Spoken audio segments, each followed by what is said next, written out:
नागपूरमध्ये काही अफवा पसरवल्यामुळे धार्मिक तणाव निर्माण होण्याची स्थिती निर्माण झाली आहे। या सर्व परिस्थितीमुळे नागपूरने नेहमी शांततेचा इतिहास हे नागपूरची विशेषता राहिलेली आहे। माझी सर्व बांधवांना विनंती आहे की त्यांनी कुठल्याही प्रकारच्या अफवांवर विश्वास ठेवू नये, शांतता प्रस्थापित करावी आणि कोणीही रस्त्यावर येऊ नये।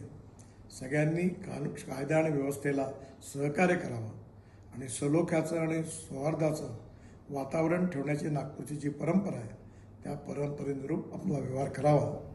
ज्या ज्या लोकांनी चुका केल्या असतील किंवा ज्यांनी गैरकायदेशीर कृत्य केले असतील त्यांच्यावर सरकार कारवाई करेल असा विश्वास मी आपल्या सगळ्यांना देतो।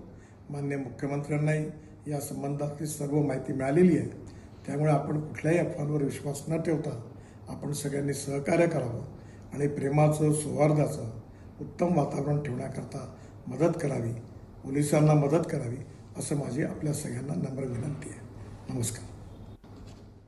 नितीन गडकरी यांची प्रतिक्रिया। नितीन गडकरी यांनी सुद्धा दोन्हीकडच्या गटांना शांतता आणि सौहार्द प्रस्थापित करण्याचं आवाहन केलेलं आहे। शांतता राखण्याचं आवाहन नितीन गडकरी यांच्यासह महाराष्ट्र राज्याचे मुख्यमंत्री देवेंद्र फडणवीस यांच्याकडनं सुद्धा करण्यात आलेलं आहे। अफवांवरती विश्वास ठेवू नका असं आवाहन प्रशासनाकडनं सरकारकडनं केलं जातं।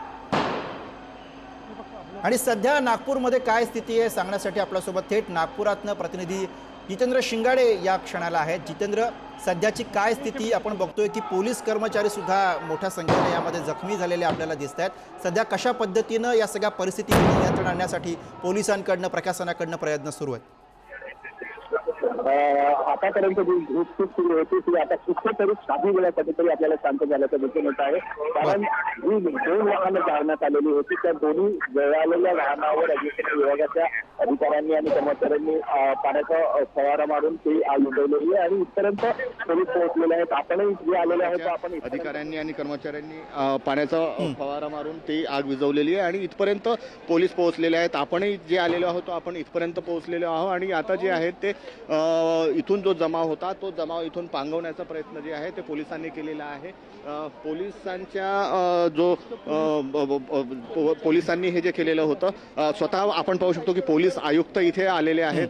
पोलीस आयुक्त यांच्यासोबतच जे अतिरिक्त सहाय्यक पोलीस आहेत आयुक्त ते देखील आलेले आहेत। पोलिसांचे सगळे वरिष्ठ अधिकारी इथे आलेले आहेत आणि इथपर्यंतचा जो जमाव होता